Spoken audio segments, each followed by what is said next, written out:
J'ai l'habitude de commencer mes conférences toujours par ceci. Il n'y a pas de plus grande folie au monde que de condamner pour faux ce qui ne nous semble pas vraisemblable, et de ramener la puissance de Dieu et de notre mère nature à notre propre capacité et à notre suffisance. C'est l'essai numéro 26 de Montaigne. Il n'y a pas de plus grande folie au monde que de condamner pour faux ce qui ne nous semble pas vraisemblable. Parce que l'homme a des limites qu'il ne connaît pas, mais il se les fixe et il reste dedans, alors qu'il pourrait les transcender, les dépasser. Et vous allez voir qu'avec les cellules souches, vous allez découvrir des choses qui dépassent la raison raisonnante et qui sont pourtant la réalité. L'histoire du travail sur les cellules souches que j'ai réalisé a commencé il y a une dizaine d'années dans un endroit qui s'appelle Klamath Falls. Klamath Falls, ça se trouve aux États-Unis, en Oregon, où il y a un lac qui s'appelle le lac Klamath et où pousse une algue spécifique, la Phanizomenon flosaceae. La Phanizomenon flosaceae est une algue unique au monde. Unique au monde, elle est sauvage, elle ne pousse que là-bas, elle ne peut pas la cultiver. Et elle a une particularité, c'est l'aliment le plus riche connu à ce jour sur la planète, avec 115 micronutriments. Cette algue est connue depuis très très longtemps aux États-Unis et également dans d'autres pays. Elle a seulement été autorisée en France le 20 septembre 2007. Et cette algue, aux États-Unis, on s'était aperçu que les gens qui la consommaient n'étaient jamais malades, ou ceux qui étaient malades revenaient en santé. Et un de mes collègues, clients, me dit, et si dans cette algue il y avait des éléments, des molécules qui stimulent la production des cellules souches de moelle osseuse.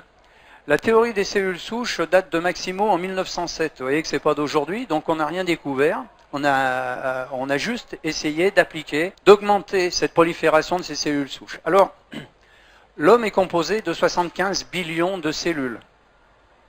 Pour arriver à ces 75 billions de cellules, eh bien, il a bien fallu commencer par une, pour que ces cellules se multiplient. Chaque jour, notre corps va fabriquer des cellules de réparation. Notre cœur va fabriquer des cardiomyocytes, le foie des hépatocytes.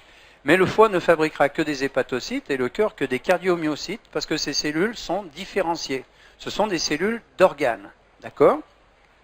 Et une cellule de cœur ne peut pas aller réparer une cellule de foie. Ou un foie. Et une cellule de foie ne peut pas aller réparer un cœur. C'est biologiquement impossible. Le corps génère en moyenne 25 millions de cellules de réparation par jour. Le cœur que nous avons aujourd'hui a totalement été restauré en 4 mois. En 4 mois, le cœur que nous avons aujourd'hui n'est pas du tout le même que celui que nous avions il y a 4 mois. Il en est ainsi de tous les organes et même du cerveau. Ce qui est étonnant dans le cerveau, c'est que ces cellules, les neurones et les cellules gliales se régénèrent en permanence et pourtant on a le souvenir de ce qui s'est passé il y a 1 an, il y a 2 ans, il y a 10 ans, il y a 20 ans. C'est un miracle. Avant d'arriver à un corps complet de 75 billions de cellules, eh bien, il faut bien commencer par une seule. Alors, comment ça se passe chez les mammifères ? Eh c'est un ovocyte qui est fécondé par un spermatozoïde, bien entendu, et qui va donner la vie. L'homme ne sait pas donner la vie. L'homme ne donne pas la vie. C'est un acte magique. Nous pouvons dupliquer, nous pouvons cloner. Nous ne pouvons pas donner la vie.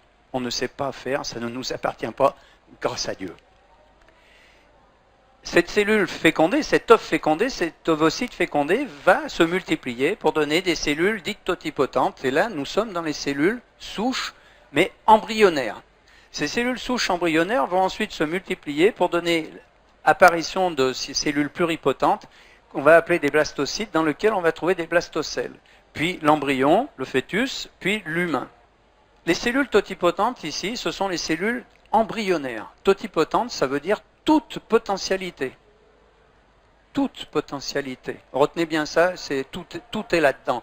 Tout est dans ce tableau. Cellule embryonnaire totipotente. Une cellule. Cette cellule, elle va se multiplier en deux. Une cellule souche mère et une cellule souche fille. Ces cellules vont à nouveau se multiplier en deux, puis en deux, puis en deux, puis en deux, à l'infini. D'accord ? Quand elles vont se multiplier, elles vont donner apparition à cellules pluripotentes. Pluripotentes. Plusieurs potentialités. Totipotentes, toute potentialité. Pluripotentes, plusieurs potentialités. Elles peuvent se multiplier et se différencier dans tous les types de tissus. C'est-à-dire qu'une cellule totipotente ou pluripotente peut faire du cerveau, du foie, du pancréas, de l'œil, de l'estomac, de l'intestin, tous les organes. Ça, c'est scientifiquement prouvé. On a pensé, jusqu'à il y a quelques années, que les cellules souches pluripotentes n'avaient pas les potentialités des cellules totipotentes. Parce que là, nous sommes dans les cellules embryonnaires, là, dans les cellules souches adultes. Or, elles peuvent se multiplier et se différencier dans tous les types de tissus. Cela, aujourd'hui, on le sait. Ces cellules vont à nouveau continuer à se multiplier par 2 pour donner apparition des cellules multipotentes, multiples potentialités. Mais là, attention, elles ne peuvent se renouveler que dans certains types de tissus, et on va le voir dans le schéma suivant, on reviendra sur le schéma après, dans un feuillet, dans un certain type de feuillet embryonnaire. Puis ensuite, ces cellules vont se multiplier à nouveau pour donner naissance à des cellules différenciées, c'est-à-dire des ostéocytes, des cardiomyocytes, des hépatocytes. Mais une fois que les hépatocytes seront faits, aujourd'hui, dans l'état de nos connaissances, ils ne peuvent pas revenir en arrière. C'est-à-dire qu'un hépatocyte ne peut faire que du foie. Et ces cellules de foie vont se multiplier, on connaît ça depuis très longtemps, le foie est un organe qui se régénère très très vite, en permanence. Donc voilà l'œuf ici fécondé, le zygote, l'ovocyte, qui va, une fois fécondé, va donner apparition, naissance à des blastocytes dans lesquels on va trouver une trentaine de blastocèles. Ces blastocèles vont se multiplier et puis vont migrer, soit dans l'endoderme, soit dans le mésoderme, soit dans l'ectoderme. C'est ce que je vous disais dans le tableau précédent, c'est-à-dire que cellules multipotentes peuvent se renouveler qu'en certains types de tissus. C'est-à-dire, une fois qu'elles seront ici, elles ne pourront se renouveler dans l'endoderme que dans du poumon, du tube digestif ou du foie. Le tableau n'est pas exhaustif, hein, d'accord? Par contre, si elles sont parties pour faire du mésoderme, dans ce feuillet embryonnaire dit mésoderme, elles ne pourront faire que du rein, du cœur, de la moelle et du sang, du muscle ou de l'os. Mais la même, elle peut faire de l'os ou du rein ou du muscle ou du cœur. D'accord? Si elle est partie là, elle fera du tube digestif ou du poumon ou du foie. Mais une fois qu'elle est partie ici, elle ne peut plus être là, hein. Et si elle part dans l'ectoderme, elle fera de la peau, du cerveau ou des nerfs. D'accord? Mais une fois qu'elle sera ici du nerf, on revient là, elle est différenciée. Elle ne peut plus revenir en arrière. Vous allez comprendre ce que sont les cellules souches, c'est très simple, c'est très facile. Quand j'étais petit garçon, et puis je suppose que tous les petits garçons, enfin tous les hommes ici aujourd'hui, quand on était petit, on joue avec des lézards, on les attrape par la queue et les lézards ils cassent leur queue. Et la queue du lézard repousse. Cellules souches qui font repousser la queue du lézard. Donc, vous avez vu, on va revenir, hein, mais c'est simple. Cellules souches, ici, totipotentes embryonnaires, cellules souches pluripotentes, ce qu'on va appeler adultes, cellules souches adultes, que l'on va trouver beaucoup dans la moelle osseuse, mais également dans le cerveau.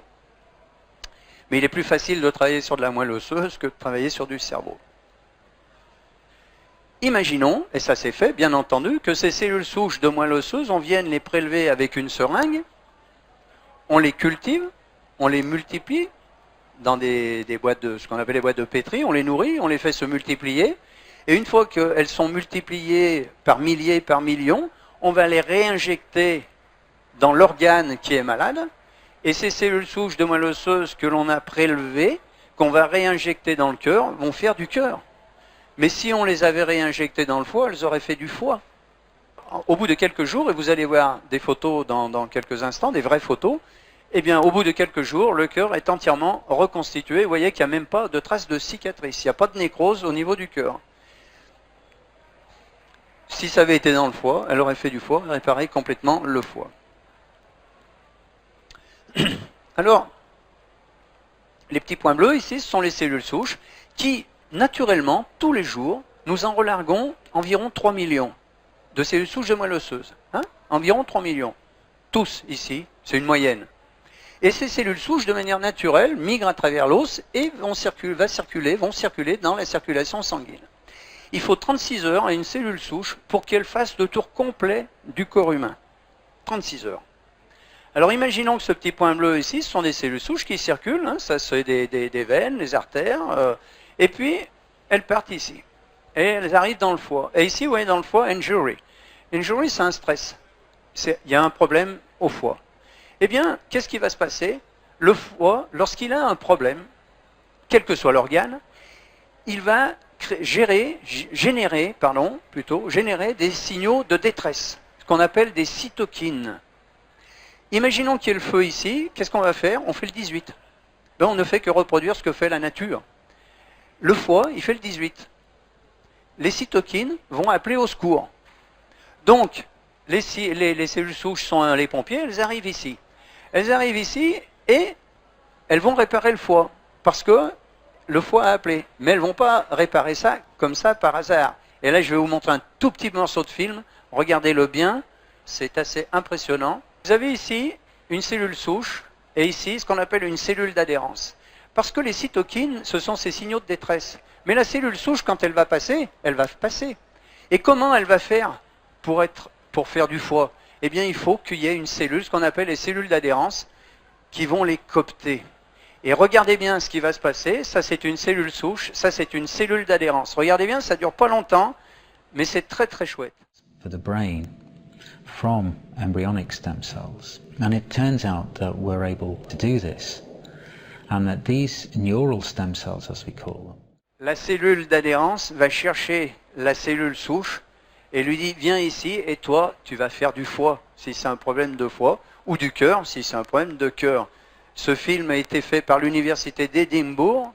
C'est pas moi qui l'ai réalisé, mais je trouve que le petit morceau, bon, tout le reste, c'est très très chouette, mais celui-là est particulièrement beau. Donc cette cellule, ici, elle va passer, elle va arriver là parce qu'il y a eu des signaux de détresse des cytokines, et au moment où elle va passer là, il y a une cellule d'adhérence qui va la coopter, et pour dire, toi tu restes là, tu fais du foie.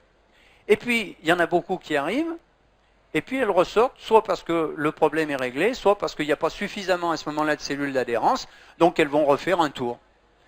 Et puis elle ressort, et puis elle vient ici. Et là, on s'aperçoit qu'il y a un problème sur le derme. Eh bien, exactement la même chose, cytokine, cellule d'adhérence, et celle qui était ici, qui est ressortie, qui n'a pas fait du foie, elle va faire du derme. Et si au lieu de venir ici, elle était partie là, eh bien, vous voyez, de l'intestin, cytokine, cellule d'adhérence, et elle va faire de l'intestin. Celle, quand elle est ici, elle ne sait pas si elle va faire du foie, de l'intestin ou du derme. Elle peut tout faire. Pluripotente. C'est merveilleux. C'est merveilleux. Donc nous avons, chaque jour, 3 millions de cellules souches que nous libérons et qui sont capables de nous réparer. Lorsque l'on se blesse, je prends la main, c'est plus facile pour moi pour vous montrer, on se blesse à la main, eh bien vous savez qu'au bout il va y avoir du sang, et puis ça va coaguler, il va y avoir une croûte, et quand la croûte tombe, c'est réparé. Eh bien il y a des cellules souches évidemment de l'épiderme, et du derme si c'est profond, de l'épiderme en surface, qui sont venues réparer, mais également des cellules souches de moelle osseuse. Ah, c'est bien, vous dites ça, mais vous pouvez le prouver. Eh bien, c'était tout le but du travail, c'était de prouver que c'était bien des cellules souches. Alors, comment on fait? Eh bien, c'est très simple.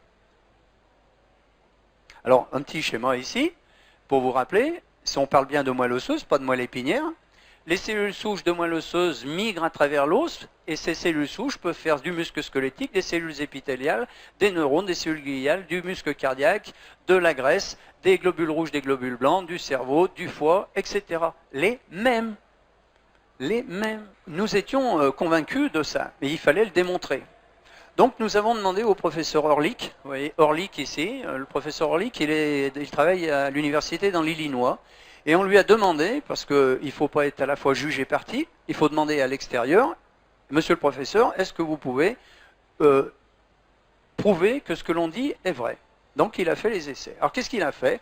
Eh bien il a provoqué une centaine d'infarctus du myocarde sur des souris. À ce moment-là, le professeur Orlik sépare ces 100 souris en 2 lots de 50. Il les remet dans leur cage, et dans les premières, il les remet dans leur cage et il leur donne à manger de la nourriture comme d'habitude. Et on s'aperçoit que 27 jours après, du groupe contrôle, il y a une scarification terrible au niveau du muscle ventriculaire, vous voyez en bleu ici, une toute petite reconstruction en rouge sur uniquement 17% de survivants. D'accord? Infarctus du myocarde, et on les laisse se débrouiller, on ne change rien au régime alimentaire. Sur le deuxième lot de souris de 50, le professeur Orlik les remet également dans leur cage, mais là, cette fois, il adjoint à la nourriture des molécules que nous avions isolées de l'algue bleu vert dont je vous ai parlé au départ. C'est pour ça que je vous ai rapidement parlé de l'algue bleu vert. Nous isolons 2 molécules et on la rajoute à la nourriture. Et qu'est-ce qui se passe quand on rajoute ces 2 molécules à la nourriture? 27 jours après, du groupe contrôle, Orlik, renouvellement total du muscle ventriculaire. Vous voyez, il n'y a aucune scission, la cicatrice a complètement disparu. Ce sont des vraies photos, ça, hein, ce n'est pas des photos de montage. 73% de survivants contre 17%. Il n'y a pas d'effet placebo chez les animaux. Donc l'écart est réel. 17% chez celles qui se débrouillent toutes seules avec une toute petite, vous avez vu, revascularisation, un tout petit muscle. Là, le muscle est entièrement refait en 27 jours. Ah, c'est bien. Donc, c'est ça, 73% contre 17%. Oui, mais c'est un constat. C'est pas une preuve. Ah, vous avez raison. C'est pas une preuve. On peut faire ça à l'infini, ça ne sera jamais une preuve. Alors comment prouver que c'était bien des cellules souches qui arrivaient de la moelle osseuse? Eh bien, je le dis dans toutes les conférences, lorsque j'étais plus jeune, à partir de l'âge de 15 ans, dans les 63, eh bien, je faisais de la spéléologie. Et quand on perdait une rivière souterraine, on mettait dans l'eau de la rivière un produit qui s'appelle la fluorécéine. Cette fluorécéine, c'est un produit qui est indélébile et que l'on va retrouver 100 mètres, 500 mètres, 5 km, 10 km, 20 km, 30 km plus loin, quand l'eau va résurger. Et quand cette eau va résurger, va ressortir de la terre, dans un lac ou dans une rivière, on va voir que cette eau est fluorescente. C'est la preuve qu'elle vient bien de l'endroit où on a mis la fluorécéine, elle est passée dans la terre et elle ressort. Eh bien, on a fait exactement la même chose. Le professeur Orlik a simplement mis un produit fluorescent dans la moelle osseuse, que l'on appelle le test d'immunofluorescence. On provoque un infarctus du myocarde, ou peu importe l'accident, et à ce moment-là, on attend, et on regarde ce qui se passe, et 36 heures après, alors bon, ça c'est un dessin bien entendu, le cœur humain, il y a un infarctus du myocarde, et 36 heures après, qu'est-ce qu'on s'aperçoit? Que 30% des cellules de réparation étaient fluorescentes. Donc elles venaient bien de la moelle osseuse, elles avaient migré, et pour venir réparer le problème, grâce aux cytokines qui appellent, et aux cellules d'adhérence. CQFD. La démonstration était faite que c'était bien ça. Alors, notre but à nous, c'était de dire, eh bien, puisque nous avons 3 millions de cellules souches de réparation, et que manifestement, ça ne suffit pas, surtout lorsque l'on vieillit, pour ça que l'on vieillit, est-ce qu'il n'y aurait pas dans cette algue bleu-vert des éléments qui permettent de stimuler l'augmentation de ces cellules souches et leur prolifération? Eh bien oui, et on avait isolé à l'époque 2 éléments qui ont permis d'augmenter cette production et cette migration de 30%. C'est-à-dire qu'au lieu d'avoir 3 millions de cellules de réparation quotidiennes, comme je vous ai dit tout à l'heure en moyenne, eh bien on en avait 3,9 millions. Donc on avait 900 000 cellules souches de réparation supplémentaires. Donc c'était déjà un grand progrès. En 2007, j'arrête de travailler avec l'équipe d'Oregon et de Californie, c'était la même, on travaillait dans les 2 universités. Et là, je vais travailler avec le professeur Paul-Raoul Sandberg à l'université de Tampa, en Floride. Tampa, c'est la 9e université des États-Unis. Et là, on va rajouter au produit de Paul-Raoul Sandberg de l'université de Floride le noyau cellulaire, le cœur de la phanisoménon, isolé avec l'éthanol. Ça veut dire qu'aujourd'hui, au lieu d'avoir 3 millions de cellules de réparation quotidiennes, on en a 5,4 millions. Ça change beaucoup de choses. Ça veut dire qu'on est capable vraiment de se régénérer beaucoup plus vite et beaucoup mieux. C'est un phénomène naturel. Il n'y a, depuis 10 ans, aucun épuisement de la production de ces cellules souches de moelle osseuse. C'était les questions qu'on a pu se poser pendant 2 ans, 3 ans au départ. Mais est-ce qu'un jour, on ne va pas épuiser? Non. C'est comme le sang. Quand vous êtes donneur de sang, on vous prend un quart de litre de sang. 3 jours après, votre sang il est entièrement reconstitué. Eh bien là, c'est la même chose. Au bout de quelques heures, les cellules souches sont à nouveau reconstituées, etc. Il n'y a pas d'épuisement du taux de prolifération des cellules souches. Donc on a mis un produit au point qui s'appelle le Synerstem, que vous avez ici, qui est donc à base de myrtille, de thé vert, de bleuet, de carnosine, de vitamine D3 et du cœur de la phanisoménon. Uniquement le cœur, hein, je ne parle pas de la totalité de la plante, uniquement le cœur. À quoi servent les cellules souches? C'est scientifique, ça. C'est prouvé. Vous avez en blanc la bibliographie. Alors vous voyez que les travaux datent de 2003, les premières publications 2002-2003, puisqu'on a commencé en l'an 2000. Et les publications, les premières ont commencé en 2002-2003, sur les cellules souches de moelle osseuse, hein, je parle bien, pas les cellules souches embryonnaires. Accidents vasculaires cérébraux, vous connaissez les AVC, utilisés sur les AVC. Les cellules souches adultes du cerveau, de la moelle osseuse et du sang de cordon ont un effet thérapeutique. Les cellules colonisent spontanément la lésion. Publication. Les diabètes, insulino ou non insulino-dépendants. Les cellules souches adultes du foie, du pancréas peuvent former des îlots de Langerhans. Les îlots de Langerhans, c'est dans le pancréas, c'est ce qui permet de traiter le sucre, c'est pour ça que ça agit sur le diabète. Publication scientifique à chaque fois, c'est pas nous ça. C'est à partir des travaux, hein, mais c'est pas nous qui avons écrit. Sur les blessures de la moelle épinière, les cellules souches adultes sont capables de se multiplier et de rétablir la connexion. Lésions cardiaques. Les cellules souches adultes de la moelle osseuse et du muscle peuvent réparer les lésions après un infarctus du myocarde. Vous l'avez vu sur une photo, enfin, un montage, des images, mais c'est exactement comme ça que ça se passe. Nous, au lieu de les prélever, de les injecter, on les fait sortir. Nos produits sont végétariens et nous avons également les attestations halal et kasher, parce que nous sommes dans le monde entier. Sur la maladie de Parkinson, Alzheimer, sclérose en plaques, sclérose latérale amyotrophique, fibromyalgie, amyotrophie spinale infantile. Les cellules souches adultes du cerveau peuvent former tous les types de neurones, migrer dans le cerveau pour réparer les lésions et prévenir la perte de neurones. Publication. Une équipe de Los Angeles du centre médical Cedars-Sinai a montré la réversibilité des symptômes chez le premier patient parkinsonien traité avec ses propres cellules souches nerveuses, en avril 2002. Ce sont nos propres cellules souches. On les prend à personne d'autre. Donc elles sont forcément compatibles. Il n'y a pas de problème là. Elles sont biologiquement compatibles. L'injection de facteurs de croissance dans le cerveau des patients stimule les cellules souches neuronales des patients, 61% d'amélioration. Ben, c'est-à-dire on les booste, hein, on les fait se multiplier. Sclérose multiple, maladie de Crohn et lupus. Les cellules de la moelle osseuse stoppent la progression et font diminuer les symptômes. Publication. Les cellules souches du sang périphérique génèrent des cellules de tous les feuillets primaires. Vous vous rappelez ? Endoderme, mésoderme, ectoderme, les trois feuillets. De tous les feuillets primaires, y compris des cellules endothéliales, des cellules neurales et des cellules de foie. Les cellules souches adultes de la moelle osseuse recréent des neurones dans le cerveau humain. Jusqu'à il y a 10 ans en arrière, on pensait qu'on naissait avec un capital de neurones, vous savez, on l'a tous entendu, puis que tous les jours, on en perdait un certain nombre. Ben, on serait tous gaga. Donc, c'était pas possible, mais on pensait que c'était comme ça. Et en réalité, les neurones se reproduisent eux-mêmes. Et les neurones sont aussi capables de faire n'importe quelle cellule du corps humain. C'est une particularité. C'est comme dans les cellules souches de moelle osseuse.